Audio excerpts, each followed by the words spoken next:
culture of dialogue, and you'll hear just a little bit about what that means to us later. But just to tell you what we do, so we work in various aspects of peace building. For example, in Colombia, we work on transitional justice, peace pedagogy, youth-led projects. On a global level, we do dialogues such as this one, but we also try to take the learnings from Colombia and see how we can apply them to other places around the world. And at the same time, we're trying to learn from other places around the world and bring that knowledge back to Colombia. Reconciliation is at the center of our work, which is why we really care about this critical dialogues, and we're really thankful that you decided today to spend some time with us to think together about it. In the chat box, I'll post links to where you can subscribe to our newsletter, follow our work, but also see videos of previous critical dialogues such as this one. We have a YouTube channel where you'll see also our other events in Spanish and in English. But I think that's actually, I think that's all I have to do today to sort of introduce you to the event. So once again, on behalf of Embrace Dialogue and the Center of Religion, Reconciliation and Peace and the University of Winchester, welcome and thank you for joining us. I will now hand over to Dr. André Gomez Suarez, who's a Senior Research Fellow at the Center of Religion, Reconciliation and Peace, and he's also a co-founder of RED. And he will sort of chair today's dialogue today. He'll introduce the speaker. We're really thankful to have among us, and he'll give you a little bit of ground rules of what's going to happen here today. André? Thank you, Lucia, and it's brilliant to have our 8th dialogue on reconciliation, and thank you so much for that introduction, and thank you so much, Peter, for joining us today. I will introduce Peter shortly, but it's so good to see so many of you who have participated in previous dialogues here today. This is the key idea behind this series, is that people join for more than once to try to think together about this topic. And this doesn't happen when you just meet for one time. So it's really good to see so many of you joining again.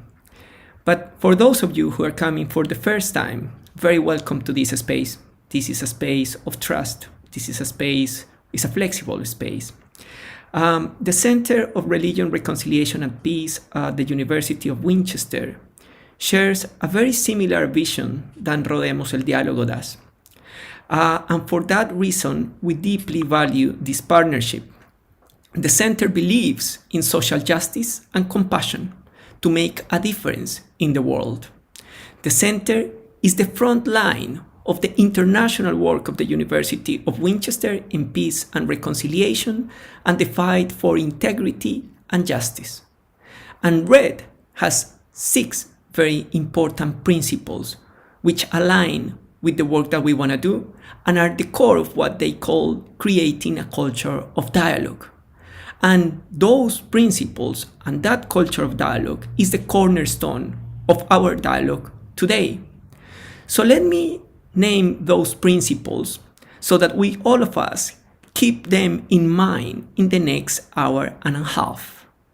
The first principle is generosity, which means to be fully present, to stop your own thoughts and try to engage in current thinking. That's to be generous. Second, solidarity, to start feeling together about the issue that we are talking about.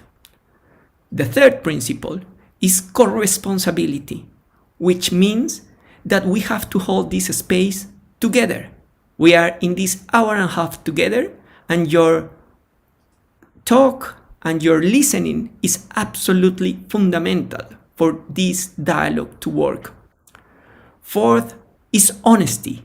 So we invite you to speak from experience and to be humble and recognize that we don't need to know everything, so questions are also welcome.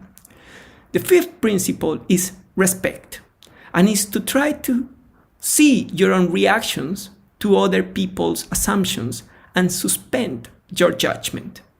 And the final principle is self-criticism, which is that you shouldn't confuse your own assumptions with reality, and for that reason be open to be critical and change your mind. So with these principles would allow us today to create and sustain a dialogue. We understand dialogue as a horizontal transformative process which gets closer to what the physicist, quantum physicist David Bohm's idea said when he said that dialogue was creating a stream of meaning flowing among and through us. So the invitation today is to leave aside old patterns of interaction. This is not a seminar. This is a space of spontaneity for us to think together and see our individual patterns of thoughts and reconsider and recognize our inconsistencies. So the structure of this dialogue today is the following. In the first 30 minutes, Peter and I will kick off this dialogue. We will expect that lots of ideas will be left on the table for you to think and be in mind of. Please, during the time that we do that dialogue, don't drop questions or comments on the chat. And please allow your own thought process to flow. See your own patterns of thought emerging out of what we are sharing. Then I will open for a collective dialogue. This would last probably 45 minutes. Please be aware that we are live streaming this dialogue and that you will be seen on live on YouTube. But we expect you and we invite you to turn your camera on when you want to talk and voice your comments, your questions. They don't need to be directed to Peter. We want to hear your ideas. You want to hear your reactions. We want to flow together. And then we will give the chance to Peter to come back to us and give us more ideas after we have listened to many of you who have been sitting in the audience thinking with us.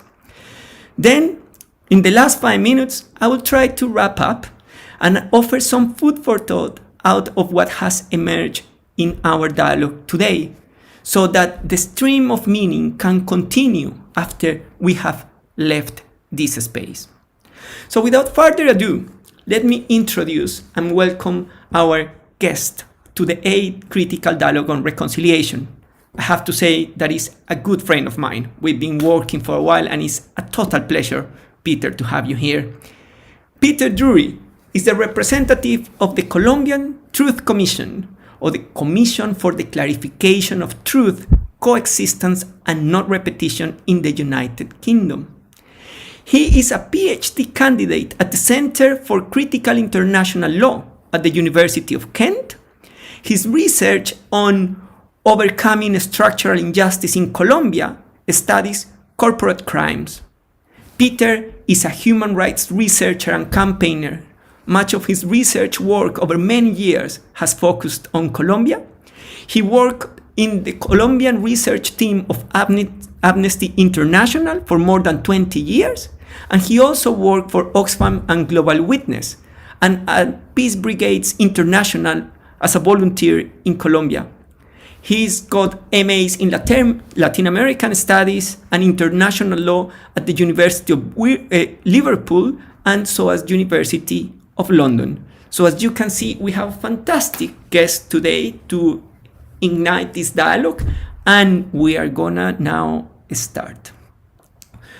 So Peter, since you've been working for the last few years with the Colombian Truth Commission, and many of the people who are here are not experts on Colombia, and probably some of the people who are here are Colombians but don't really know the work that the Colombian Truth Commission has been doing over the last year, why don't you tell us a bit about the Colombian Truth Commission, the mandate inside and outside Colombia, so that we can start building this stream of meaning together? Okay, well, first of all, thank you very much to Rodemos de Diálogo and University of Winchester for this invitation, this opportunity. To try and answer your question, then I shall try and give an overview of the commission and how it started. So the Truth Commission was created as part of the peace process between the Colombian government and the FARC guerrilla in 2016. And as part of that peace process, a transitional justice system was put in place. This consists of 3 bodies. One is a special jurisdiction for peace, which is a tribunal system which has the capacity to impose alternative sentences on perpetrators of human rights abuses and violations that contribute to the process of truth, but can also impose severe prison sentences on those that don't. And then includes as well, the system also includes the unit for the search of disappeared people and the Truth Commission itself. Both the unit for the search of disappeared people and the Truth Commission are non-judicial bodies. In other words, we're not criminal investigators as such. What is the mandate? The mandate of the Commission, in a nutshell, includes obviously truth, as the name suggests, establishing the truth of what happened during decades of internal conflict in Colombia, to understand the dynamic of that conflict, why it happened, who was behind it, these sorts of issues, to try and start offering answers to the victims and survivors of the conflict. One key part of the mandate is a recognition, the recognition of what victims went through. And perhaps I'll talk a little bit more about recognition in a minute. The Commission also strives to contribute to coexistence, a dynamic of trying to break or limit the polarization of Colombian society. Over decades of conflict, the divisions are very deep-rooted. So how do people talk to each other? How do we start bringing different sides of the conflict together? So that's one of the key aims of the Commission. But notice, and this I'll probably say a little bit more about later, I think, as the questions develop, but the Commission doesn't use the word reconciliation in its title, but perhaps I won't say anything about that now, but I think it'll be a topic for conversation a bit later on. Finally, the Commission is also working towards non-repetition. How do we put an end to this cycle of violence? How do we sort of create the conditions for a stable peace? Now, the Commission will then put together a final report, and that final report will be published on the 22nd of June this year. That final report, as I pointed out before, it's not going to be a judicial report as such, but does seek to establish the collective responsibilities in the crimes, the human rights abuses and violations that took place during the conflict. In other words, what were the responsibilities, not just of guerrilla forces, of paramilitary forces, of the army, security forces and so on, but also say the political sectors as well. What role did they have? What role did economic interests have in the conflicts, national and international interests, religious sectors and so on? So trying to see how society also has responsibilities and to identify those responsibilities as a way of identifying the infrastructure behind ongoing impunity. And that is crucial to be able to, if we can identify and expose the structures of impunity, then there's a chance of breaking them down. And that's crucial to create a stable peace. Now, how is that work being done?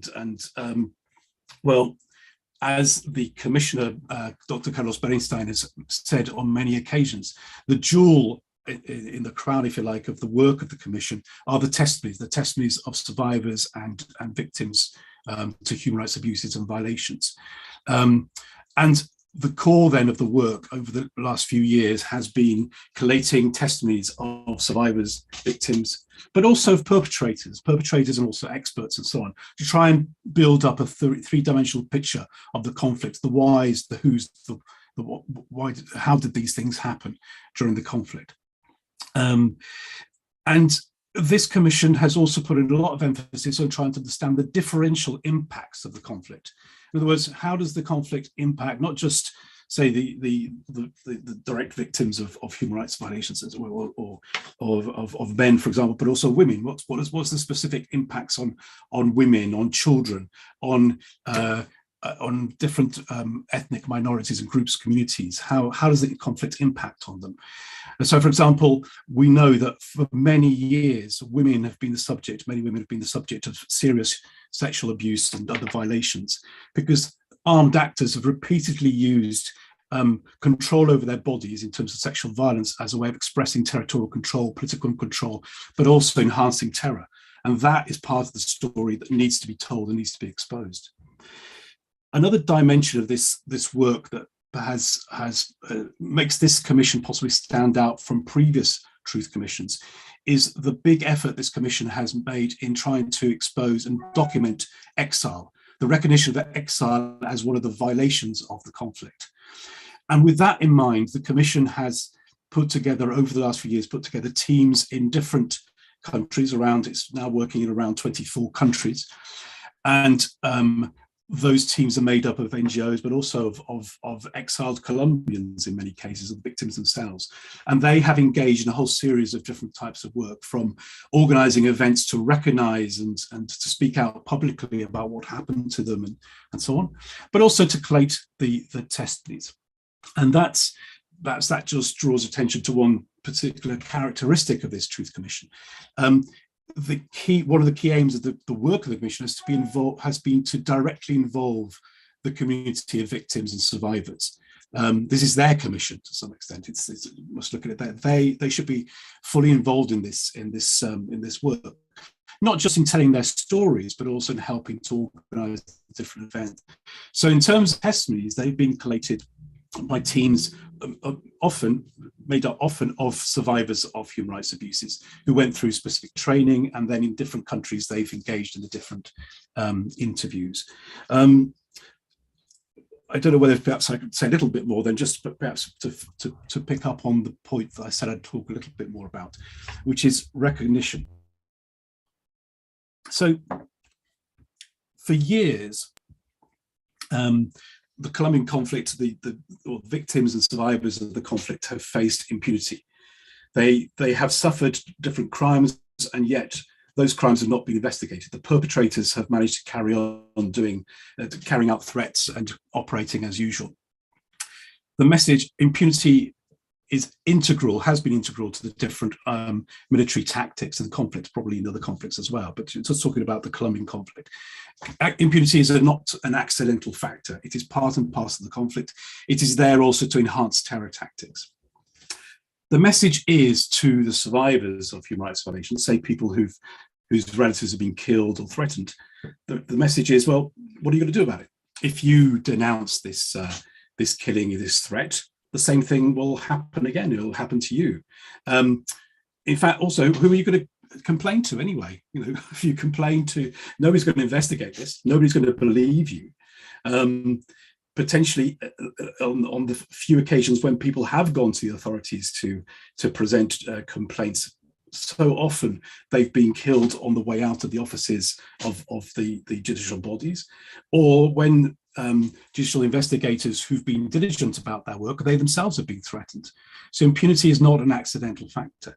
What impact has that had? Well, ultimately, it's meant that many people who've suffered serious violations have had to bear the burden of what they've suffered, to bear the trauma and to internalize the trauma, not to be able to speak about it. It imposes silence on many people. And so that's left an open wound in many cases. Now, when people have fled into exile, you could argue that burden has been increased, because in exile, people have faced prejudice, stereotypes, and ignorance. So many Colombian exiles to whom I've spoken to will say, well, when I've said I'm Colombian, the first thing that somebody will say to me is, Pablo Escobar, drugs, cocaine, the stereotype. And in that context, why am I going to tell my story? You're not going to understand it. You're not going to understand if I tell you about something I've suffered, which has nothing to do with the drugs war. So often they've had to sort of bear that burden when in exile as well. And that, I think, points to the importance of the recognition part of the work of the commission. Often for the first time, people be able to speak publicly on occasion, or at least in the testimonies. They have been able to tell their stories in their way they've wanted to, and to start unburdening themselves of those hidden truths and those silences. And that's I think one of the core aspects of the work of the Commission. Thank you, Peter. I guess in a country that has been at war for more than 50 years, and where usually armed groups and other sectors of society have targeted some communities and some individuals because of belonging, or apparently belonging, to one of the sides. how is it the Truth Commission being received by sectors who see that this is the commission of these victims? It's being seen as a neutral commission. How does the commission manage to bridge the divide in a polarized society like Colombia? Yes, it's well, as implicit in the question, it's a big challenge in the context of polarization. And perhaps to start answering that question, yes, it's true that when perhaps to start by saying how was the commission received, or how was it perceived at the very beginning? And what is the commission? Ultimately, the commission is a state body. It's independent of government. It's an autonomous body created by law. And that for many victims has been a difficulty. And in terms of the first approaches to the commission, they're not sure whether to trust it. Oh no, you're linked to the state. So that's been one reaction. On the other side, usually people who are victims of guerrilla force violence, the reaction might have been slightly different, saying, "Oh, yeah, but we can't trust you. You're subversive yourself. We can't trust you. You're all extreme." So one of the approaches then was to try and tell the truth, if you like, about the commission. What is the commission? How does it operate? And one of the first messages to underline to people and to start creating some confidence is to underline that the Truth Commission only exists because, or to a great extent exists because of the efforts of the Colombian victims movement. It was their work, their pressure at the table, the negotiating table between the government and the FARC that led to the creation of the Truth Commission. If it had been left to the devices of the government or the FARC, then potentially there wouldn't have been any kind of Truth Commission. And that then points to, well, ultimately, truth is inconvenient. It's inconvenient to those that need to protect their image and their impunity. As it goes back to the impunity thing, that impunity is not accidental. So it's and it's about, and of course it doesn't. It's not convenient. Exactly. I think one of the things you said in your question. Often communities are targeted after being labelled. They're labelled as being allied to one of the sides of the conflict. Now, often the commanders of those operations and those attacks know full well that community has nothing to do with the guerrilla forces or the other side for that matter. But it's a convenient thing to say because that creates the justificatory language, if you like, to launch the attack. And it's not convenient for that truth to come out. So to actually to explain really the clear reasons why that community was attacked. The conflict in many cases has been used not just simply as a conflict between guerrilla forces and the state, but has been a cover for the advance and consolidation of particular interests, particularly economic interests. But it's useful to use the language of war because in that way you cover the real purpose behind so many of the violations. Perhaps I've gone off on a tangent. Yeah. Allow me to jump in because thank you.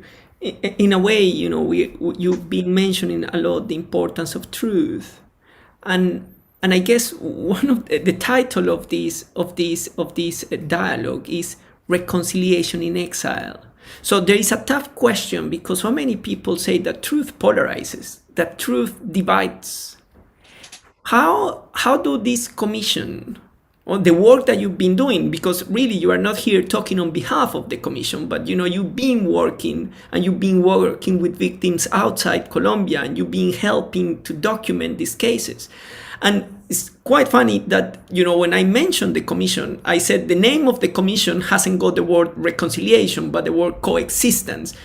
So what is it that you've been doing, or how is it that you have perceived that the work of the commission helps to move from truth that can be very divisive, that cannot necessarily bring healing, to reconciliation? How is it that you've seen that that's happening outside Colombia? And what do you understand by reconciliation, or why do you think the commission does not deal with reconciliation but actually deals with coexistence? Okay. Perhaps I'll start with that part of the question. Well, I think to start with, I'd say one thing, which is that reconciliation is cannot be imposed. It cannot be imposed from above. I would argue that reconciliation, if you like, is a long-term end goal of any process of a truth commission, in this case, this truth commission. The commission uses the word coexistence precisely because it understands that this is a process. But we can't dictate what people feel. We can't determine when they are ready to forgive, for example. These are internal emotional issues that each person has to cope with individually. So we understand that reconciliation is an end goal.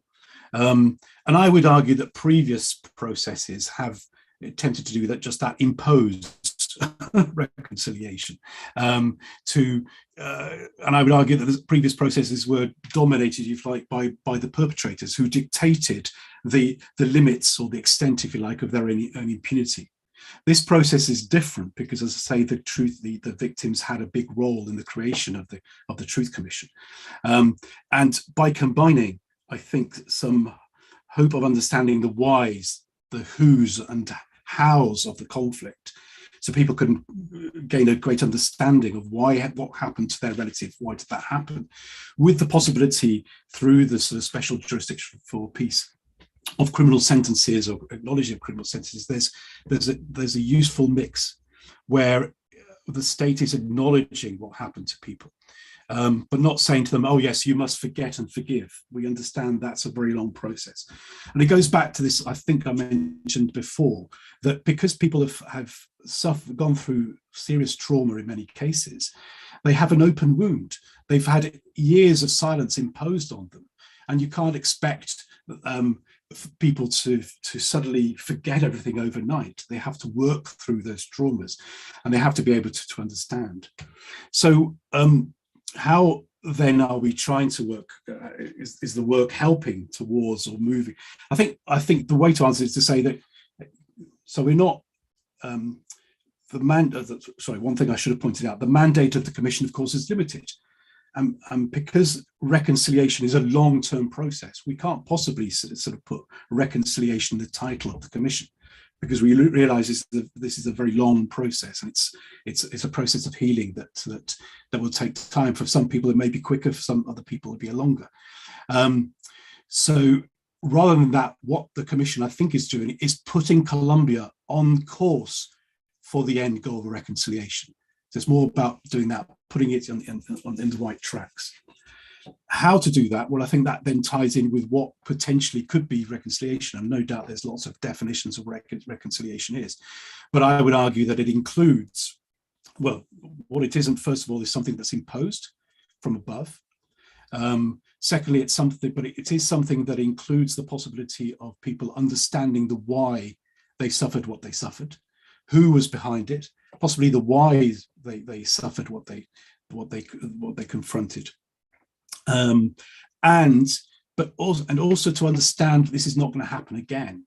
And so part and parcel reconciliation is also an understanding that the structures of impunity that are in place in Colombia, that are still in place, that they will be dismantled.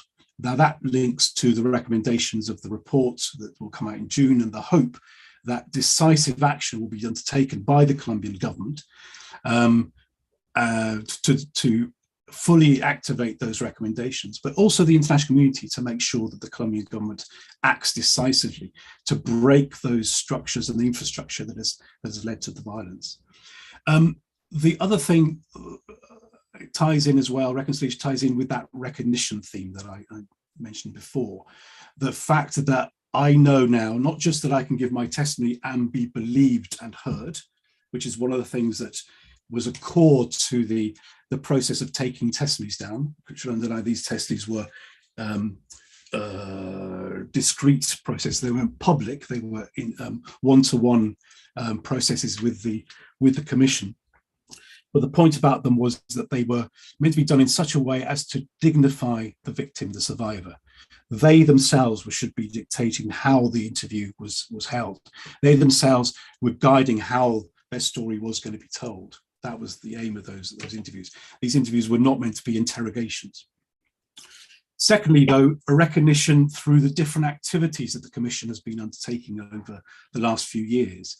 Some of those activities have been public. So, for example, meetings that we organise, international meetings of recognition, where people can tell their story, either directly, sometimes in a very literal way. My name. This is what happened to me. This is where it happened. Who committed the crime, and so on. But other times through more artistic means, sometimes as a way of just expressing the emotions they felt. And the point about those different meetings, like the meeting that the Commission organised in November 2020, which we replicated in the UK with a very large scale sort of virtual event, because of COVID, it was all done virtually, with musicians, poets, and so on, and people telling their stories in different ways. We hope that people felt that they were being recognised, that their truth was being recognised, that they weren't, that they were being respected. Again, this links into the Exile thing, the idea that if I say I'm from Colombia, oh, your story is just about drugs, we're not going to listen to you. Here, what we're doing is saying, no, your story, we're going to listen to it. Another example, for example, to point out, was the conference we organised with Oxford University back in March 2020, where several members of the Exile community gave and spoke and told their stories. And so many of them, leaving that conference, said, this was a big day. This was the first time they felt they'd been recognised. So this is part of that process, I think, of lifting the weight of the burden. And I think that's part and parcel of the move towards reconciliation. Thank you, Peter. The first thing that comes to mind, and that I want to ask you if this has happened or not, is that we've seen the work of the Colombian Truth Commission in Colombia bringing together victims and perpetrators. The best example is Ingrid Betancourt and Rodrigo Londoño coming together in a space of acknowledging responsibilities, because that's also something that we saw in South Africa quite a lot. Actually, we've seen recently in Colombia a meeting between Berta Fries and Rodrigo Londoño, the chief commander of the FARC, for those of you who don't know, and Berta Fries, victim of the social club El Nogal, saying that reconciliation is possible, a terrorist attack carried out by the FARC. Actually, allow me to do an invitation, since I'm talking about this. At the University of Winchester, we are expecting to host an event, a dialogue between Berta Fries and Rodrigo Londoño in June this year, in order to show the world what is happening in Colombia.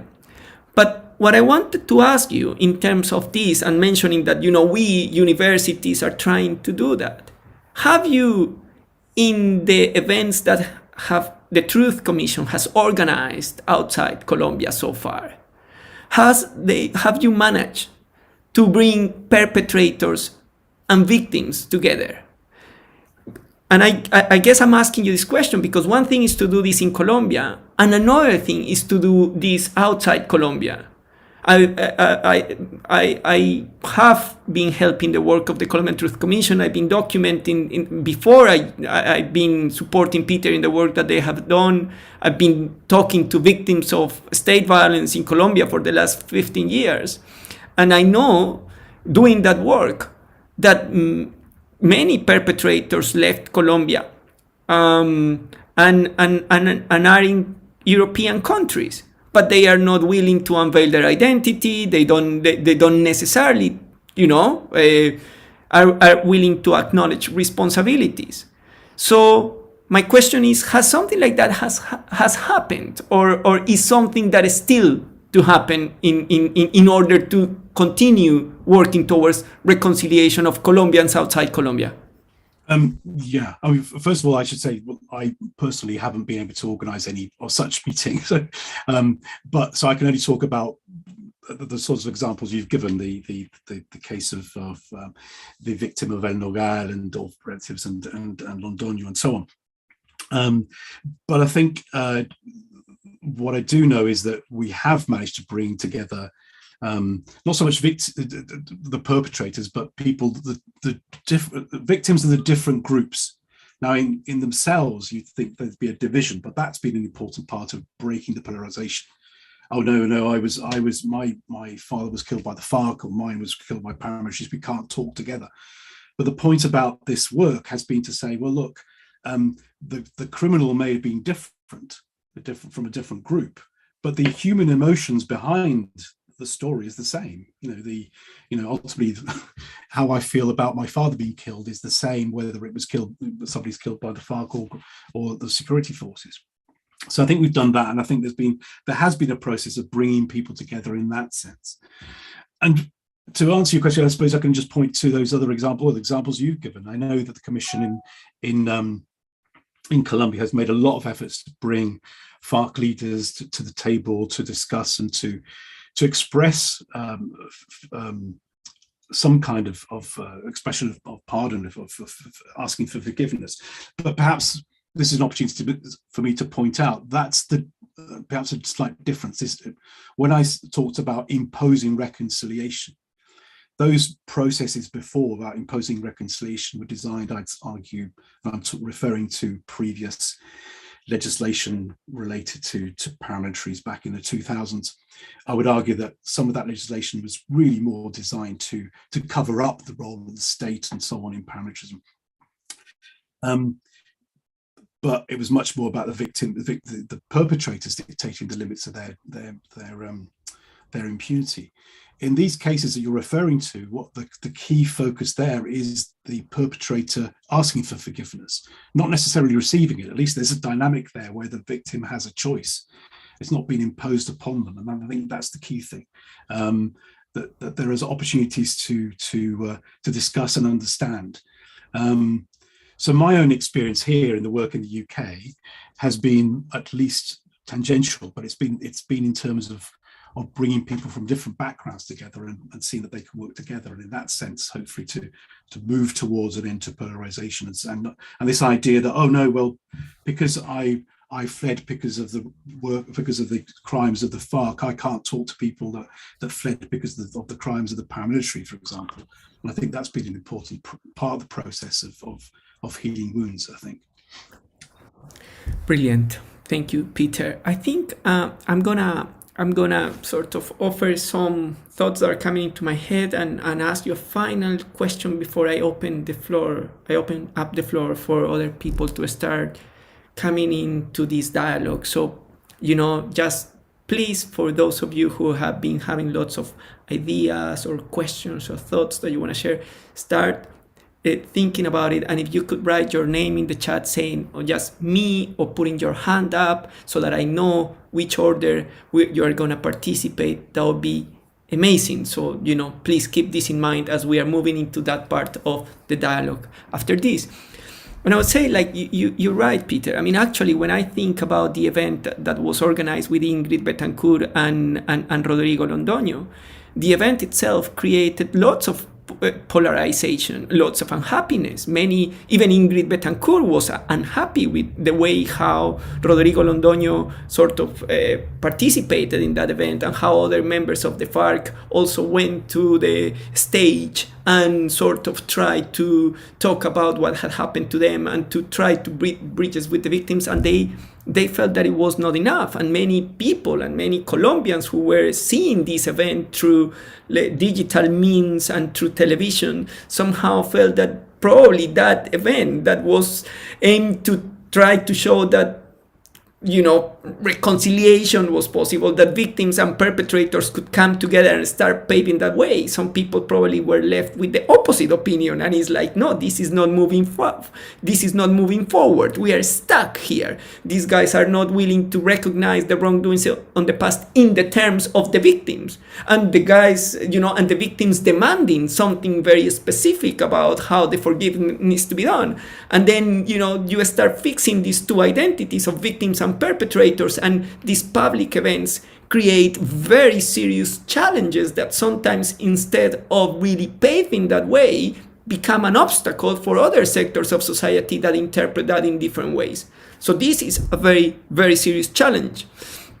But thinking about the work of the Commission outside Colombia and understanding precisely what you have been saying, that reconciliation is a long-term process that is not going to happen overnight, that there are lots of obstacles. Even someone like Professor Andrew Schaap from University of Exeter says that political reconciliation is agonistic, is full of tensions. In an article that I just shared in the chat, I was saying that reconciliation is, of course, political in the sense that is a dispute, a heavy political dispute about how do we create a community after the wrongdoings of the past, and how we can see all of us part of a we, the people, when actually you were, or we were never part of a we. So bearing that in mind, what would you say that are the main challenges that you have identified to continue working for reconciliation with people who left Colombia 30 years ago and now have not been willing to go back to that country, who probably still distrust the state, who still think that going back to Colombia would put them in danger? So what are the challenges that you see we are going to face in order to continue walking that path towards reconciliation with people in exile? Yeah, I mean, this goes back to, I think, to some of the points I was raising at the beginning, where many people have been reluctant to approach the Commission, that there was that distrust at the beginning. And I would say that it underlines there's a challenge because there's distrust, but that can be, it can be worked through. And many people that at the beginning of the process, when we started talking to people saying this is what the Commission is, this is what it aims to do, started finally to approach the Commission. Some gave their testimony, others decided they didn't want to, but they did have been supporting the Commission's work in the UK very actively. So one of the challenges is to do with the ongoing fear, the fear and distrust of the state. Fear generally, not just the state, but also even of workforce. There's the people saying, oh, well, if I speak, something's going to happen to me, or something's going to happen to my family. So there's still this ingrained fear. This is obviously exacerbated by the fact the conflict hasn't finished. I mean, that's the other thing. There are still threats and killings going on in Colombia. So that's one of the big challenges. How do we convince people to maintain the momentum towards building this peace process and consolidating it? Bearing in mind the ELN haven't still operating, and there are still different groups acting in Colombia. The other challenges are to do with the different angers and trauma that people have when, perhaps this is a good opportunity to speak a little bit more about exile itself and the findings or things that that I've observed and others have observed, or what exile people have told me in the course of this work. First of all, many people have they have a love-hate relationship with Colombia. Some people say, oh yes, I want to go back to Colombia. Others say, I love Colombia, but I don't want to go back. I can't go back. So there's almost like a bitterness towards Colombia as well. There's which is difficult. There's a common phrase used by the commissioner, Colombia, La Colombia fuera de Colombia. The fact that people live Colombia still, you go to their houses, they're still living in Colombia. In effect, they eat Colombian food. They obviously within the family speak Colombian and so on. So that there's those links, but then an understanding that exile has broken so many links. It's broken community links, family links, and so on.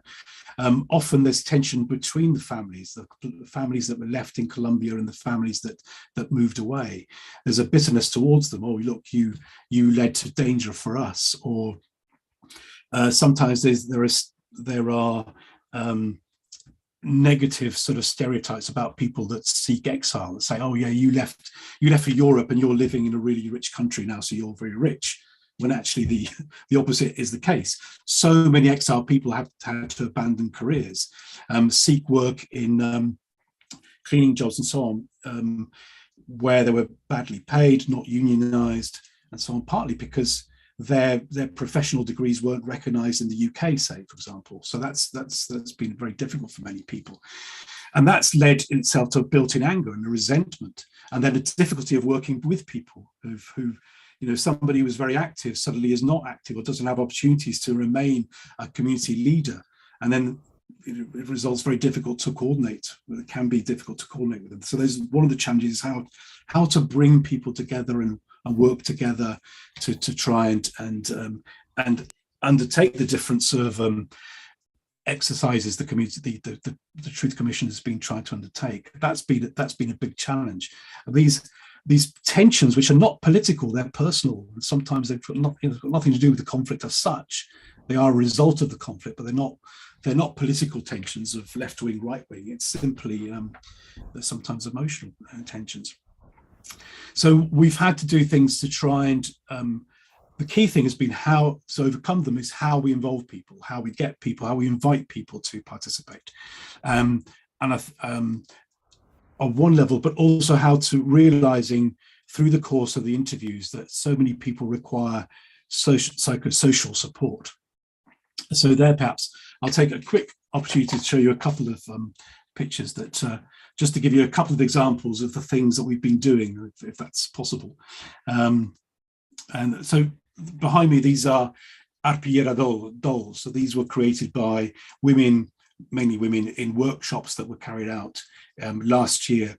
And the idea was that through the process of sewing and putting these textiles together, people could work through their stories in sort of an artistic form.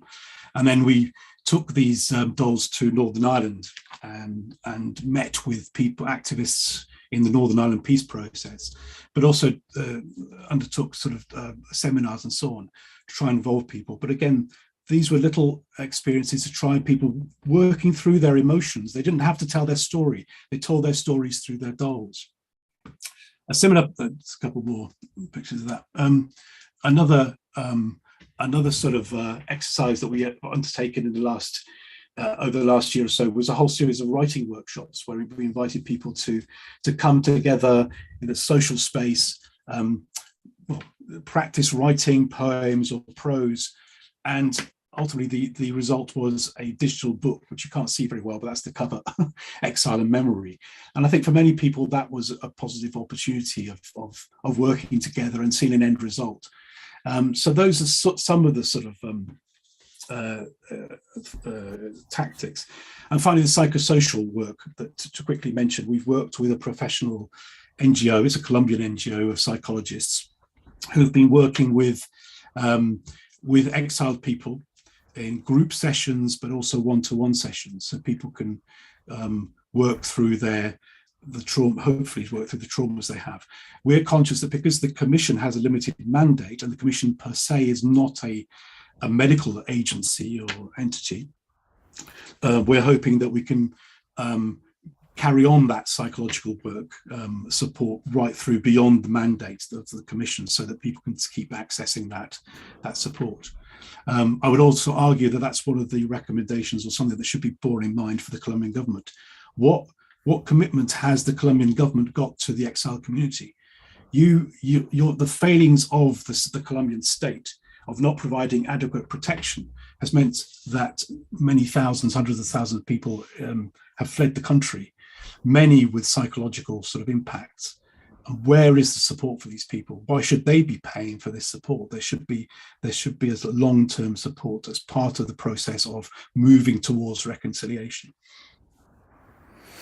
Thank you, Peter. I mean, as you can see, this is a really timely dialogue. It's happening, just a few months before the release of the final report of the Colombian Truth Commission.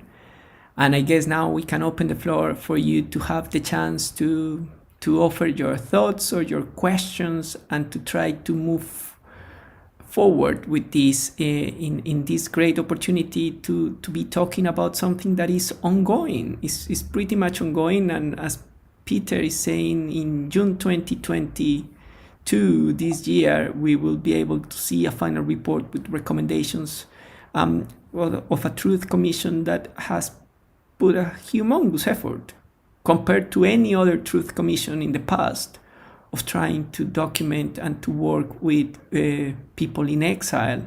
And I think those three last examples that Peter gave us are very concrete examples of how the work on reconciliation has been done outside Colombia. So very happy to let you think for a while if you want in silence, but as soon as I see the first hand up, I'll start giving you the chance to talk. Eric, I can see that you have put something on the chat. Would you like to turn your camera on and speak up? It would be nice to hear your voice and to have the contribution in this space.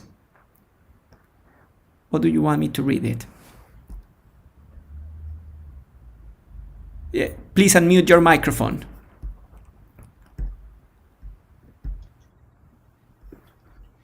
Yes. It's always seemed so sad that the children and grandchildren who are, have gone through 2 generations of conflict, and the children of grandchildren today who are innocent of all past crimes, why should they be dragged into further conflict? And so the urgency, I think, for reconciliation on all sides is that this is not passed on to children and grandchildren somehow. It's a terrible burden, but to take the hit now so it's not passed on.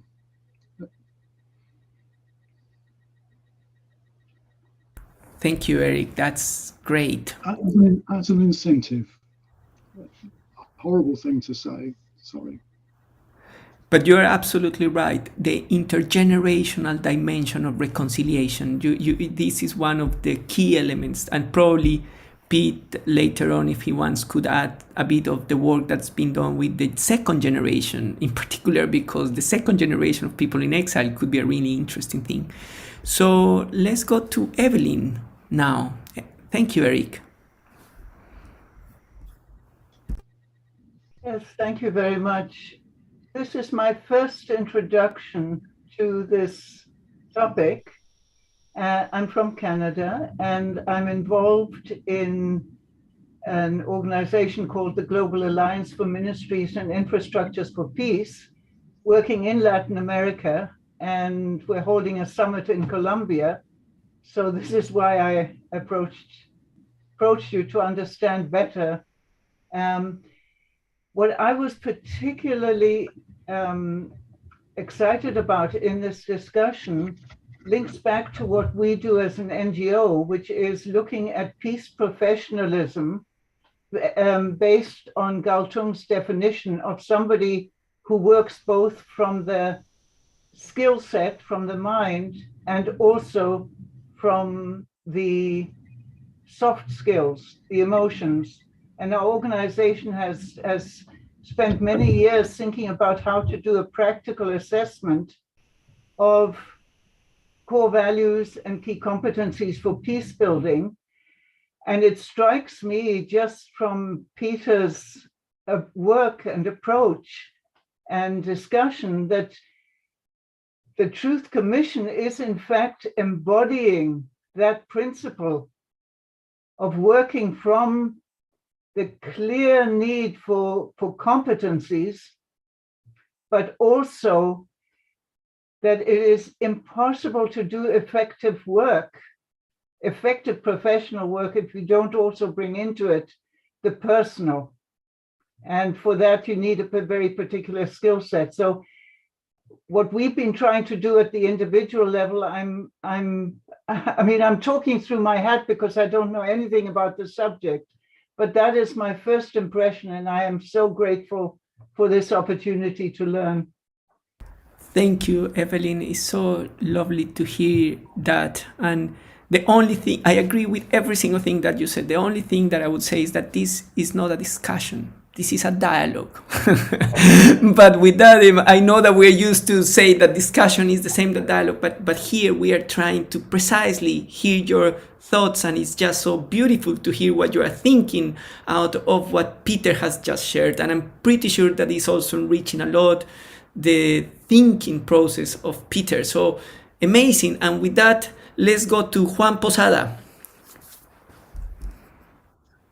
Hi, Andre. Thank you so much. And Peter, thank you so much for your presentation and your discussion about what the Truth Commission is doing in the UK and Ireland. I cannot help but think, and perhaps I'm of course biased as I am myself an internationalist, but to think about,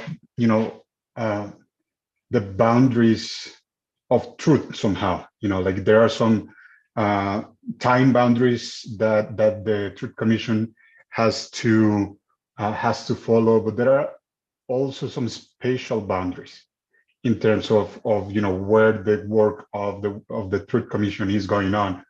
And I cannot help but think about the role of other state actors and what they have to say about their participation directly or indirectly in the Colombian conflict. So, this is perhaps something that comes from the current situation between Russia and Ukraine, and how the participation of other countries is somehow shaping or helping to shape, some of the narratives around the war. And I cannot help but think that, something similar also happened in Colombia.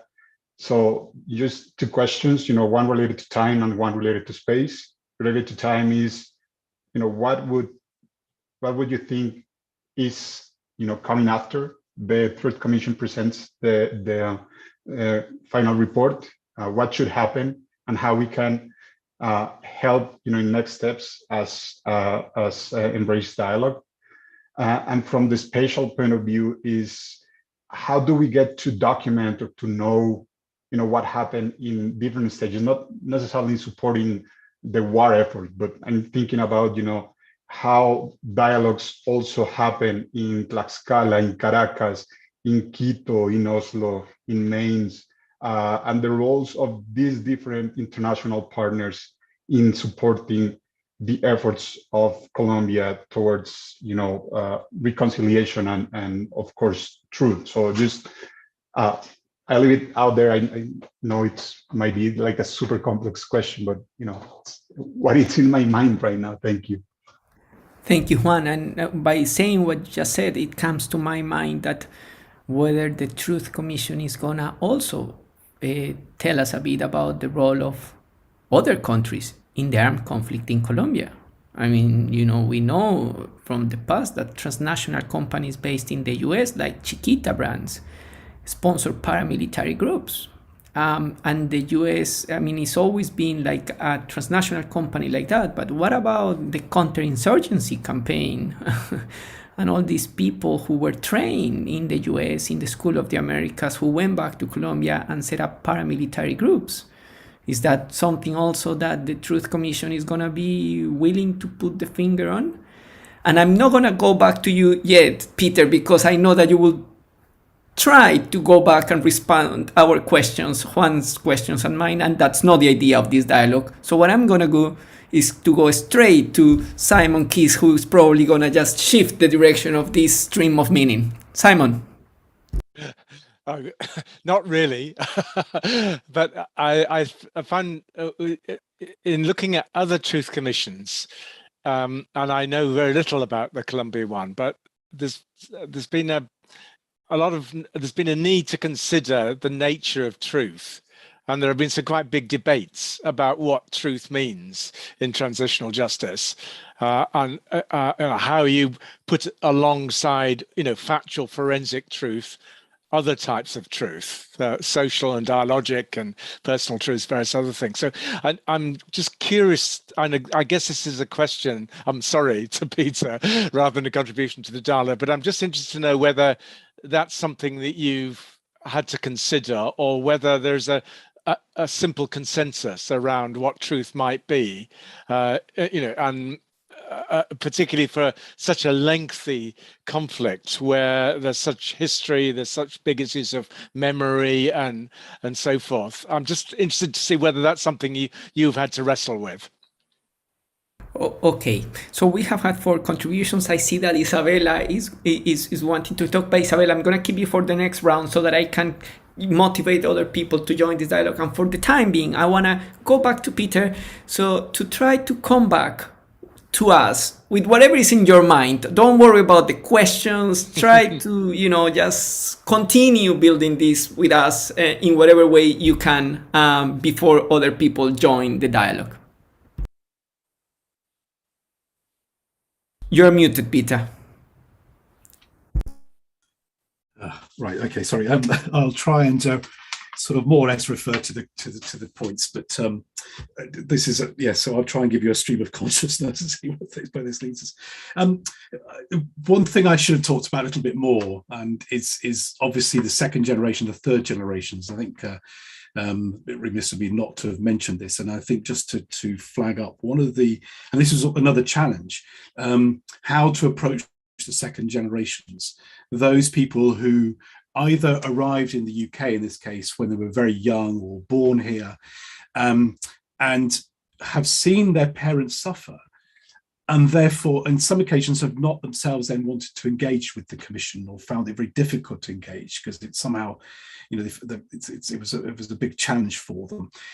In some cases, there are second generation people who have known the whole story. Their parents have told them exactly why they came to the UK. In other cases, these were unspoken truths. They weren't mentioned at home. So there's this latent, I know that I'm here. I don't know why we're here. I know it's something. So it's created a very difficult dynamic. So all I can say, I'm not sure it's responding to the point that was raised, is to simply say that, again, what the Commission has been trying to do is recognise the truth. And by truth here, I'm talking about the experiences, the inner feelings, if you like, of the second generation, the third generation. Document that, put that into the different papers and events that we've organised, and hopefully into the final report. The book that I referred to has some examples of second generation Colombians, poems, and at least one video, a rap song done by an artist who is from a family of exiled parents who are exiled in the UK. So at least they've been engaged at least through that process. Now that links to this, again, not answering the question, but I think the work of the Commission is this combination of, if you like, the factual, if we can ever reach the factual, but and the mind and the emotion. It's about trying to link the two, and it's about listening to the stories, the sort of the brutal details of somebody's testimony, but combining that with the emotional stuff. Now, there are people that have wanted to tell their story publicly, so they'll stand up at a conference or event or whatever and say, I was attacked and this is what happened to me, and so on. Other people don't want to say that in public. So instead, they've been happy to participate in artistic activities, for example, the dolls or the, or music and so on, or poems in this case. So whether they can bring out the emotion. And I think one point that came up in a discussion, we organised a discussion on the role of art in terms of memory and so on. One of the points that I think was made was the idea that when an audience that doesn't know what's happening, if you like, listens to a whole series of tragic tales, I think a human response often is to put up the barriers and a defense mechanism, so you don't actually correlate what's going on. Whereas art has this, if you like, gets behind those defenses and touches you because it touches the emotion. So you may not know the date in which somebody was killed, but you know the emotion behind it. The issue of boundaries and so on. Well, yes, I mean, this is a great, perhaps to try and refer to that issue, it's an opportunity to say, well, what are the next steps? What can we do? What can we do here? And why, what can NGOs and individuals and so on do? One positive thing is that the Truth Commission has received quite important support from different governments, and the UK government, through its embassy, has provided support for the work of the Commission in the UK, so provided some financing. So that's important. I mean, it begs the question: where's this financing, or strong financing from the Colombian government? But we'll leave that for the moment. There has so that's been important, but we need to continue to engage that support of governments and so on. And the first point is to flag up the idea that we need, that the final report comes out in June. The recommendations will need backing. A new government takes office in Colombia in August this year. Now, if we have a government that is, shall we say, supportive of the ongoing peace process and is committed to the recommendations, great, but it still will require political space because acting on those recommendations imply dismantling those impunity structures. And there are lots of vested interests that may stand up and say, no, we don't want this to happen. So the international community's role is crucial. So the role both of governments, of insisting that the Colombian government can take action, providing the support it requires, but also of civil society, international civil society. This is crucial at the moment because human rights defenders, other activists continue to be killed in Colombia. Just the other day, one of the key peasant farmer activists in central Colombia, a leader called Teofilo Acuña, was killed. And he's somebody that in my days at Amnesty, we knew about his case. He back 10 years, 20 years ago, he's been threatened because of his activist work, his campaigning against the presence of international mining companies, of gold mining interests and other factors. And it's tragic that despite the peace process, he was killed just a couple of weeks ago. So we need international support for the work of civil society in Colombia. As somebody pointed out, the international community then has a role. It also has responsibilities, and I hope, I haven't seen the final draft of the report. I can say that I've worked on aspects of the report which deal with international companies, and I hope that, again, not having seen the final draft, I hope that there will be sections which flag up the responsibilities of transnational corporations in the human rights crisis, and other international sort of support for ultimately for the human rights crisis. Andrei mentioned the counterinsurgency strategy. That counterinsurgency strategy has a great deal to do with international training, support, manuals. As academics and others have pointed out, the paramilitary strategy has its roots, sort of long roots in Colombia, but basically in the 1960s, lots of US military manuals were used as the basis for the new phase of paramilitarism. And that support is unraveling that support and the role that the international community may have been in turning a blind eye or supporting strategies which led ultimately to dirty war tactics, hopefully will be exposed. On a more positive front, again, though, I think the international community can be playing that strong role. In terms of that time frame, the Commission there will be a follow-up committee which is going to be created. And that follow-up committee in Colombia its role will be to monitor action on those recommendations that come out in the final report. And the aim is to also count on an international network of support, of alliances and so on. So, we want to count on a large database, if you like, of support, whether it's academics, NGOs, trade unions, and so on, who will carry on and provide support in terms of monitoring.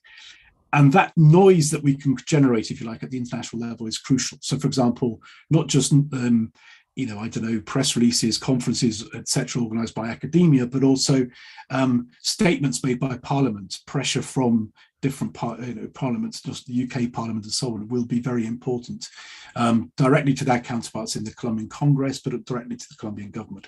And also indirectly, for example, at the moment, we're hoping that the UK Parliament will support some kind of EGM resolution, which will call on the UK government to commit to decisive monitoring of the situation. And this just to round off on that point, Colombia has been subject to years of important human rights recommendations by the OAS and the UN. NGOs have campaigned incessantly for those recommendations to be implemented.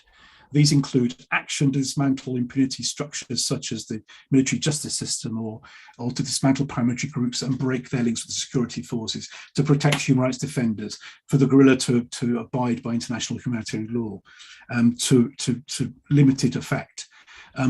So we know that it's crucial that that support for the international community is very, very strong to maintain, if we want to consolidate this peace process, then we need that international backing. Thanks, Peter. Thanks. I think you managed to put lots of thoughts together in order to try to continue some questions that were put forward on this dialogue. So let's move on in this stream of meaning to see where it takes us. Isabella, over to you. Okay, thank you very much. I think I will be building on especially what Evelyn said and what you said in some part of this last answer, Peter. But I was wondering, what can the Truth Commission do regarding another thing that I think is important, which is collective trauma healing. Like I know it's, and I understand from myself and everybody, like it's different and can be different from reconciliation, can be different from forgiveness. So I was wondering how, and I know you do different things that touch on that. So what are your thoughts about it? Thank you. Thank you, Isabella. Anna, am I right that I saw you putting your hand up, or it was a mistake? Could you turn your microphone on, please? Yes. Can you hear me? Sorry, I have nothing to say that's relevant to Colombia. I'm very interested. I was thinking about it in terms of Myanmar, which has known intermittent warfare for 70 years. And what does occur to me is that you make a very clear distinction between perpetrators and victims. And I wonder if that's always the case. For example, may I give some examples? The group that has committed the most crimes in Myanmar is definitely the Tatmadaw, the National Army, who have been armed by countries like Russia and China and India, often being neutral in the face of these atrocities. And the West has sometimes been rhetorically supportive but not taken action. But what I'm really trying to say is that if you take the case of the Rohingya, for example, there was within Myanmar as a whole quite a lot of support for the action that was taken, which included rape, burning of houses, and so on. So it's not clear where responsibility ultimately lies. And then I'd like to just talk very briefly about what's happening today. The civil disobedience movement has declared war on the Tatmadaw. They're outgunned.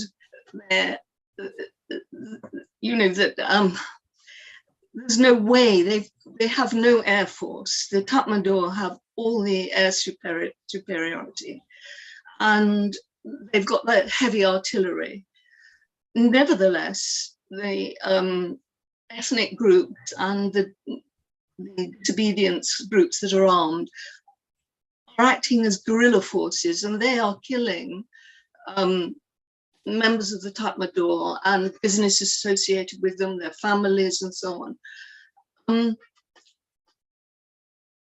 It's a little bit more muddled than you seem to be saying. And I think my question to you is, in, say, a civil conflict like this, is it always clear who the perpetrators are? Because you've been talking as if the victims are on one side, the perpetrators are on another.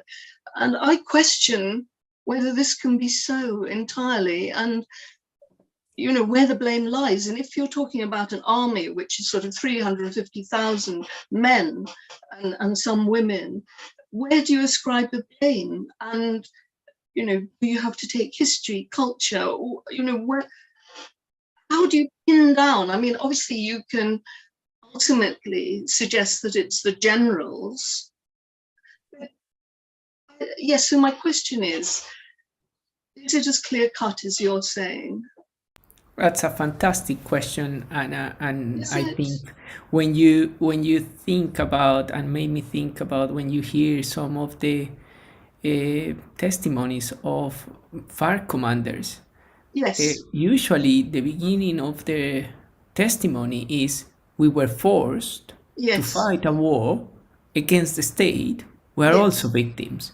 So Yes. I guess, those sort of questions we are gonna leave it open. I think it's a fantastic contribution, and it's so good that you are bringing Myanmar into this, and it's helping us to move in a direction to think about the complexities of how we also, through these truth telling exercises, create scripts of who those groups are, and blurring the complexities that could really be inside those different social groups.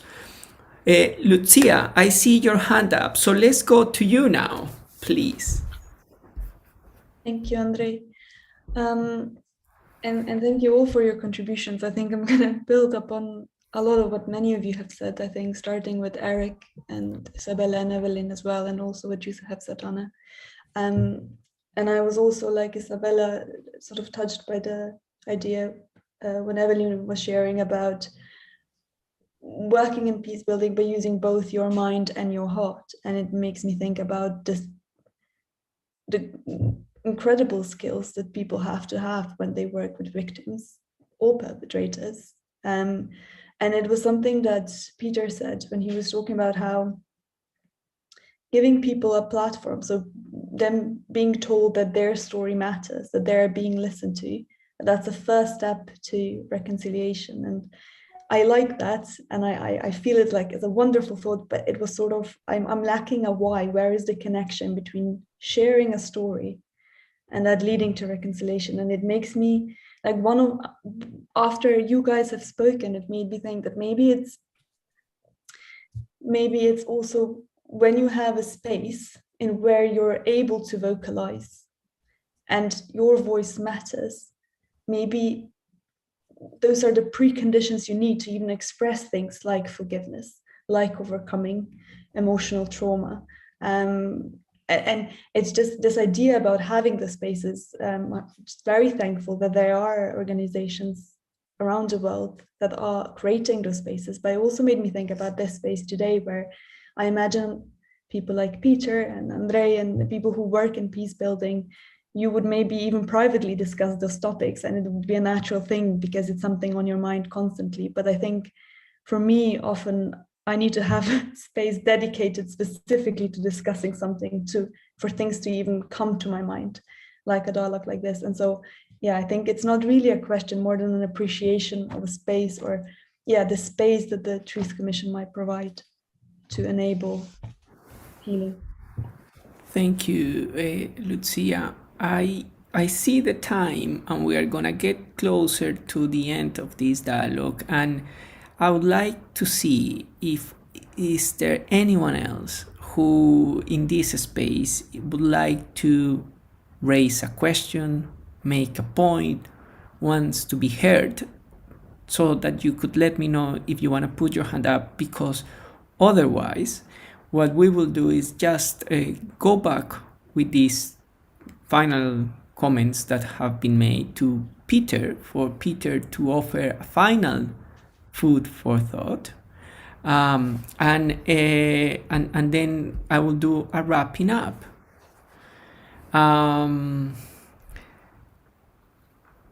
Let's see if someone is willing to, has the urge to talk or not. As you can see, you have been invited to join a campaign in the chat, so you're welcome to read those messages. Please, Isabella, you are welcome to add something else if you want. Okay, thank you. It's just very short.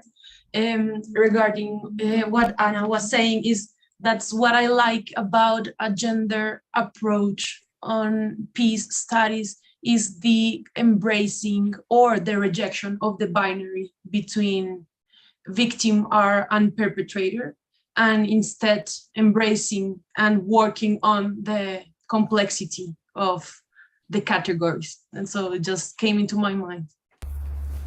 Thanks, Isabella. I find that when I work on the Truth Commission, and sometimes I'm going to pass over to Peter, but just a quick reaction on this dialogue. And we talk about these binaries. Theoretically sounds really, powerful. But sometimes when you bring together the victims and the perpetrators and you talk to the victims, well, the victims see a clear line. And in those spaces is when the wrongdoings are so tremendous, where the orders of killing, getting into a town, kidnapping people, I mean, again, it becomes such a complex issue. But I think you have a really good point there. But the question is, once in practice, I think those are the things that Peter can also share with us. But Peter, you are not forced to do that. I think we are almost coming to the end of this dialogue, and it's fair to give you the opportunity to, just because you started this dialogue and you were offering some thoughts after listening this other round, and probably reflecting back a bit on the things that you didn't say or the things that you said, what would be your sort of final ideas that you would like to share with us before I formally wrap up this dialogue? Thank you. Yes. Well, first of all, yes. Apologies. I obviously gave a bit of a binary focus. I agree completely that I shouldn't have. There is complexity in the conflict, like in any other conflict, and there's an overlap, as was pointed out, often between perpetrators and victims. I think the point that I should have made about when we interview victims and perpetrators, the idea of those interviews is that one is recognition of the crime committed to the victim, but then with the perpetrators, more of understanding of why did you do this, that, the other. So potentially you have that dynamic when you're interviewing somebody who's both a perpetrator and the victims. But this links to the fact that in this conflict, like many other conflicts, the idea has been to dehumanize the enemy.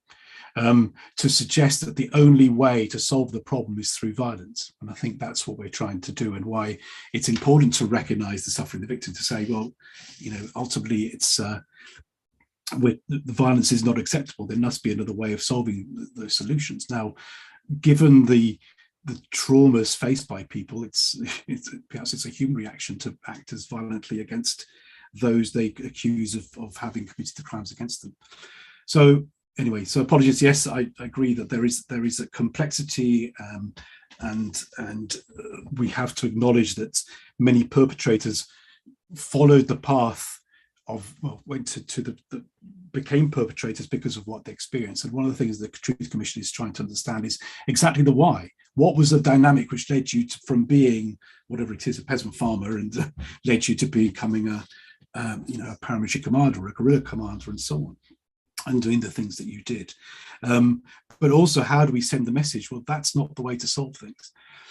We were in a situation where, as I think was pointed out, that is happening in Miami, people praise the actions of the armed actor, that the crime isn't seen as a crime, however violent it is. And that's partly to this dynamic of dehumanizing the enemy. And that goes back to the point I think I was raising before, that many occasions communities have been labeled subversive or whatever, and that's been used as a justification for then a violent attack. And what I suppose we've got to try and aim for is a situation where, sorry, but that's not the way to deal with this. There needs to be some rule of law and space for people to have those differences of opinion. So the difference of opinion doesn't immediately translate to crime and violence.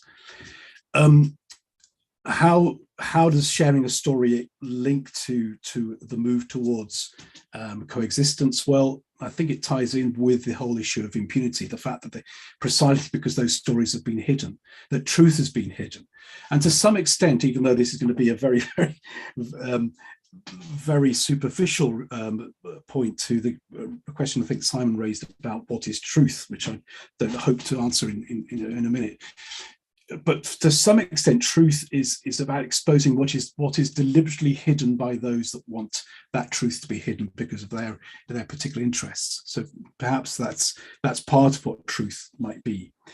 In terms of collective trauma healing, well, I don't have a complete answer to that, but what I would say is that in the process of, for example, the Truth Commission organized a big event a couple of years back in Colombia, in a huge auditorium, to focus on gender violence.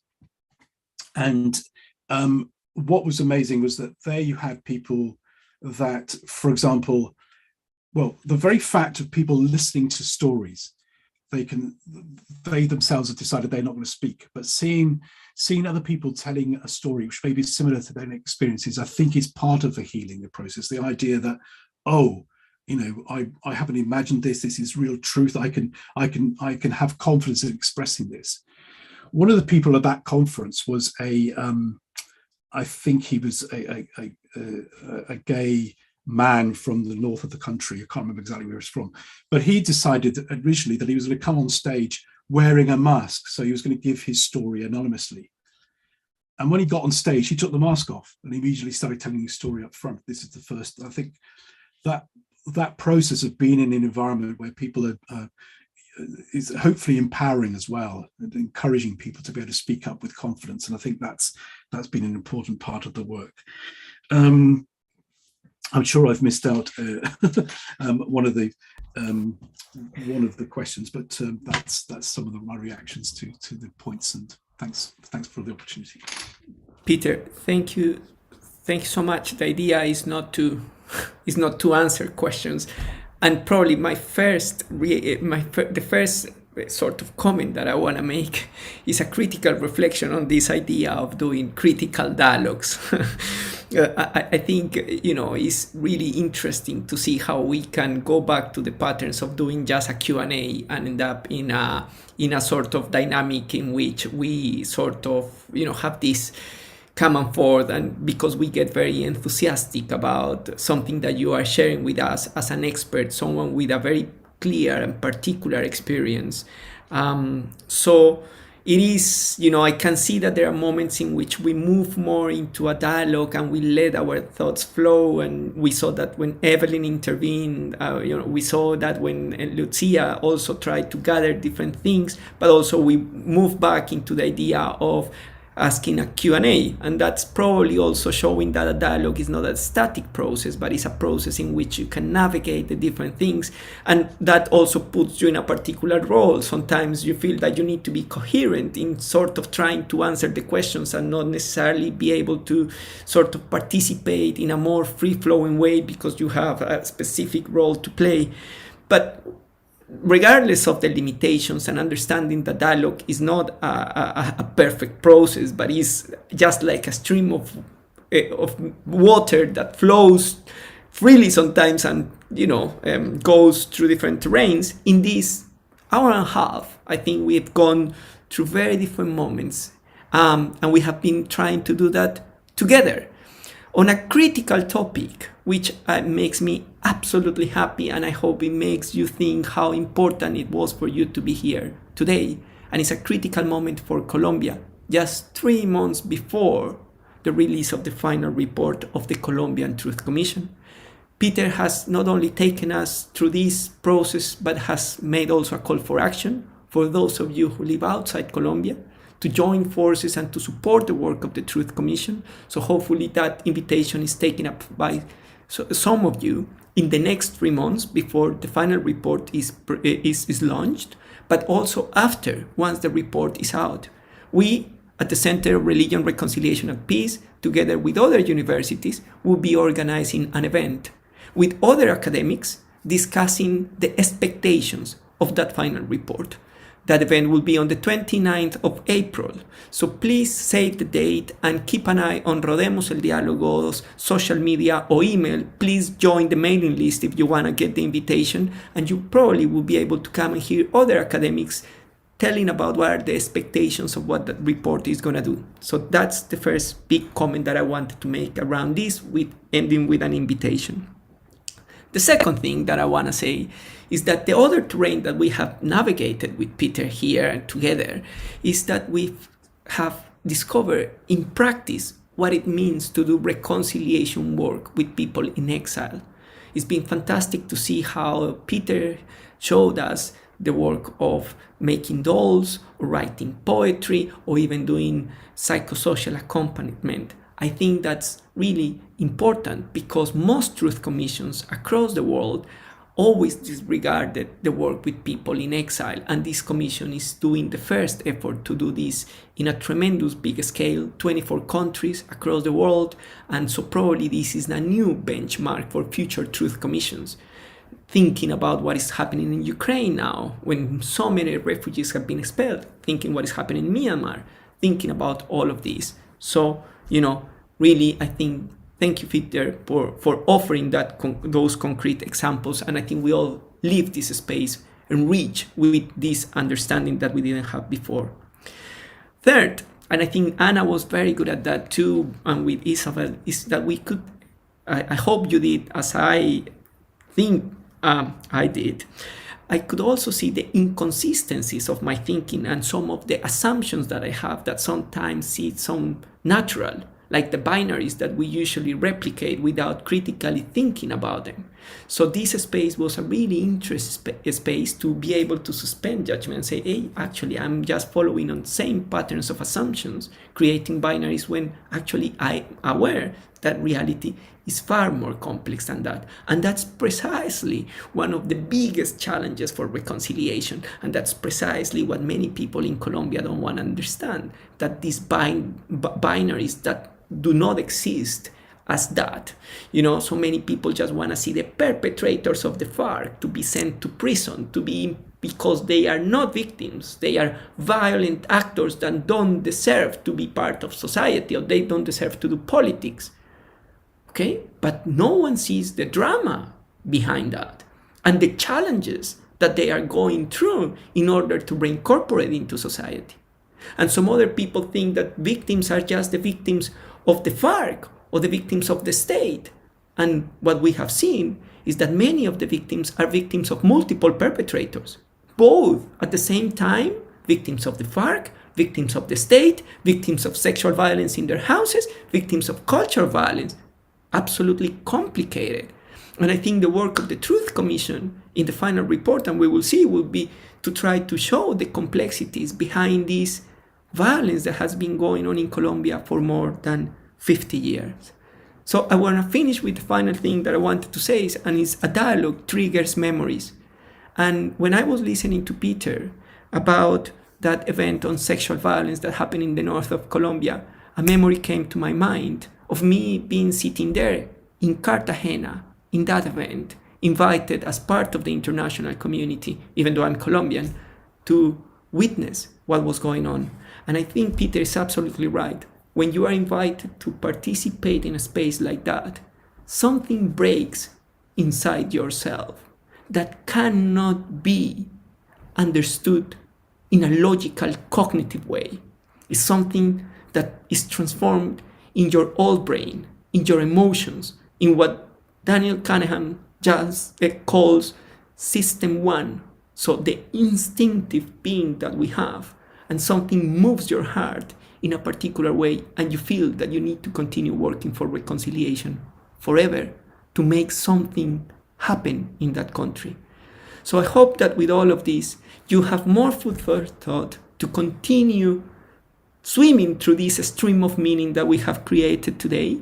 I would like to invite you to turn your cameras on in order for us to all give a round of applause, not only to Peter, but to you, to all of you that make this dialogue possible. And I will invite you to join us to the next critical dialogue on reconciliation that probably will take place at some point in May when we are back from Easter break.